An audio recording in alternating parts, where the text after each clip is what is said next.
Today on our podcast, I'd like to review a book called Faithfully Different. It's by Natasha Crain, Regaining Biblical Clarity in a Secular Culture. I found this a very valuable book. It's a thought-provoking book. You're going to have to take your time going through it, but she's hit on some very important subjects related primarily to worldview.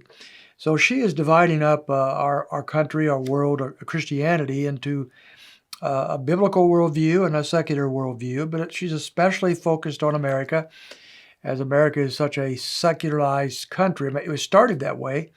If you know your history and you go back into other countries in the past, almost all of the countries were religious, not Christian necessarily. Even the Christianized countries were not necessarily truly Christian, but they were always religious, always wrapped around religion to some degree. America was started as a secular country, and so I guess we should expect that that causes some issues for us today. The real thing is, as she looks at the secularized world that we live in, is that the biblical worldview is fading very rapidly. According to the statistics she quotes, only, looking at this very quickly, just a minority of Americans, I think 7% of Americans could have a biblical worldview, and only 17% of Christians who consider their faith important and attend church regularly have a biblical worldview. That's a pretty small slice of people. And so when we're thinking about how we interact with people who have a secular worldview rather than a biblical worldview, we're really at a deficit here. And on top of that, according to her, the biblical worldview in America has declined in half in the past 25 years, and that self-identified people as Christians has decreased 12% in the last 12 years.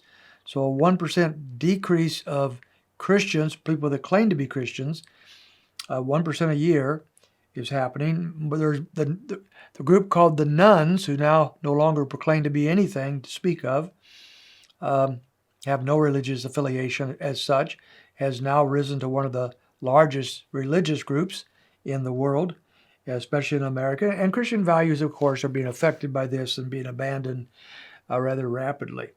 She says a lot of the problem with this is the internet. The internet and social media can spread all sorts of ideas, false ideas, as well as good ideas, very rapidly. And so, but through these forums, people can group together and sadly poison one another with false teachings and ideas very rapidly. And many times there's nobody there to interact, to contradict, to set people straight. So it's a great forum for false teaching, and unfortunately that's happening rapidly. She would identify secularism as irreligious, with religion defined as a worldview based upon the existence of God or gods. So a secular worldview just pretty much wipes out, erases God or gods. So we're looking broader than just Christianity. So a secular worldview lacks a view about God, or at least that God doesn't matter very much.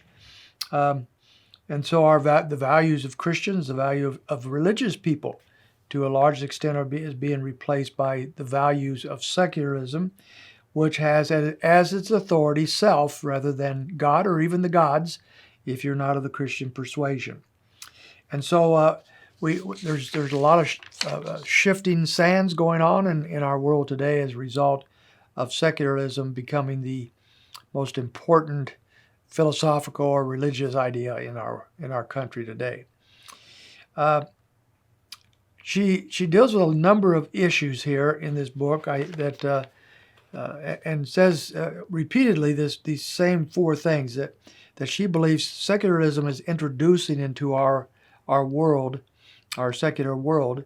And here is basically the foundational statements of secularism as a worldview. Very few people would talk about a worldview, but these are the things that drive their thinking. And you'll recognize them, as I mentioned them. She's done a very good job of identifying these. First of all, feelings are the ultimate guide to what you should do in life. So feelings dominate our society. not thinking, not the scriptures, not religion, but feelings. And you see that around us today. Secondly, happiness is the ultimate goal. And so our pursuit is the pursuit of being happy based upon our feelings and how we feel about things, not necessarily upon whether it's right or wrong or true or in error. Number three, judging is the ultimate sin. And we've seen this really pick up in the last 6, 7, 8 years, where to judge anybody's opinion, no matter how ridiculous it might be, is considered sinful. Of course, those who make those statements are making a judgment on everybody else, but they don't seem to recognize that. And then finally, God is the ultimate guess, Guess. In other words, God cannot be known. We really don't know him, and so there's contradictory directions here. On the one hand, there are those who believe that all roads lead to God, not the Christian God per se, but to God, whoever that is. All religions are equal. We're all headed the same direction. On the other hand, in contradiction, there is the idea that all religions and all seekings for God are false. There is no God to seek. And so this is part of the secular world today. Now, she divides her book up into looking at some of the pressures that we are facing today in a secular society. There's 9 of them. Each gets a chapter. Naturalism, individualism, deconversion, worldview buffet, virtual signaling, indifference, social justice, cancel culture, and relativism. Briefly, let me touch on most of these. Naturalism is the idea that all that exists is this world, so there's nothing beyond this world. There's nothing to live for beyond this world. And she traces that back to the scientific revolution and the enlightenment of the Middle Ages, or coming out of the Middle Ages, the 15, 16, 1700s. Christianity at that point became an option, but was not the dominant option. As time went on, reason and science overwhelmed and is in charge pretty much today. And Christianity is seen by most as inferior. She tries to prove God through 2 different approaches. One is what we might call presuppositionalism, going back to Psalm 19, Romans chapter 1 and 2, and other places, to show that by nature we know there is a God, we know there's a moral code, and so forth. So no one has an excuse for that. We know down deep in our hearts and by what we see in the world around us that God exists. The other approach is a philosophical approach, going back to Aquinas. This is the idea that was very popular for a long time, kind of lost its way in recent times, but the cosmological argument, which is that if there's a cause, somebody had to cause it. The design argument, that if there is a design, there is a designer. And the moral argument, that we all have moral codes. Even if they're not always the same, someone had to implant those moral codes in us. And so this is her basis, her argument for the existence of God. In chapter 5, she turns to a patchwork of ideas concerning biblical worldviews, and there she goes after the progressive Christians. By progressive Christians, these are what we would call in another era the liberals of Christianity, and they have put on the chopping block some very important doctrines, teachings of Scripture, such as hell, the atonement, sexuality, gender, and roles identity, and they have replaced those with a fuzzy love and social justice. We'll come back to that in a minute, but this totally redefines the gospel itself. She deals with a number of principles here that are helpful. Deconstruction is next, and deconstruction is a popular trend right now where many evangelicals or former evangelicals have now denied the faith. They're under the banner hashtag ex-evangelical, which is the idea that they no longer believe in the things they used to believe in, and they've gotten very militant, evangelistic even, to tell other people why Christianity is not viable and you should leave it. She deals with the doubts in this chapter and helps people with doubts in these areas through what she has to say. The next chapter is concerning false worldviews, and she develops a case that only the biblical worldview corresponds with reality. Only the biblical worldview is consistent with reality. And that in itself is a strong argument for the biblical worldview. Chapter 8 deals with virtue signaling, which says is the public affirmation or opinions about things we actually know nothing about. I think there's an awful lot of that today. People are doing very, very dogmatic about things they have no idea what they're talking about.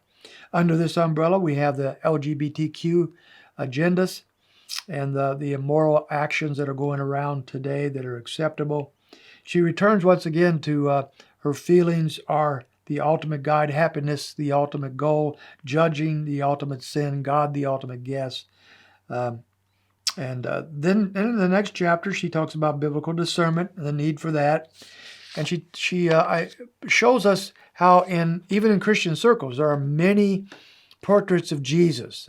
She gives 7 or 8 different Jesuses that people are proclaiming. And they do that by taking just a piece of what Scripture says about Jesus or just their own ideas and come up with this distorted picture of Jesus that many people don't know the difference between the Jesuses that are being proclaimed and the Jesus of Scripture. In the 10th chapter, she talks about social justice versus biblical justice. God is very concerned about justice, speaks about it often in Scripture, but there's a big chasm between biblical justice and social justice, which she sees as being Marxist and not biblical at all, of course. She also sees here the critical race theory, which has gotten so much traction in recent times. And of course, that is a Marxist position, and she talks about that a great deal as well. And then she goes in chapter 11 and 12 and begins to talk about evangelism. And using Acts chapter 17, Paul's encounter with the Athenians as a basis for how to proclaim God's truth to people. She does a good job with that. Chapter 12 is interesting because she shows why evangelism is seen as very wrong today in our society. And she gives 4 reasons for that. It says, when feelings are the ultimate guide, evangelism is seen as arrogant. When happiness is the ultimate goal, evangelism is seen as an imposition. When judging is the ultimate sin, evangelism is seen as condemning. And when God is the ultimate guest, well, evangelism is seen as silly and weird and annoying and or a waste of time. Very good points that she makes there. But we don't back away from evangelism. Just as Paul did not at Athens, so we do not either. And she gives us some pointers for how to evangelize in a secular society.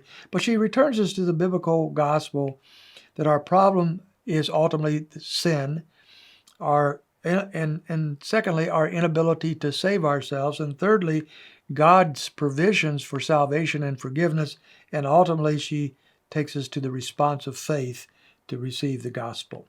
So this book, I recommend it highly. We're going to have a Sunday school class with about 7 different men entering in as teachers on this at our church. It's going to be, I think, an excellent study.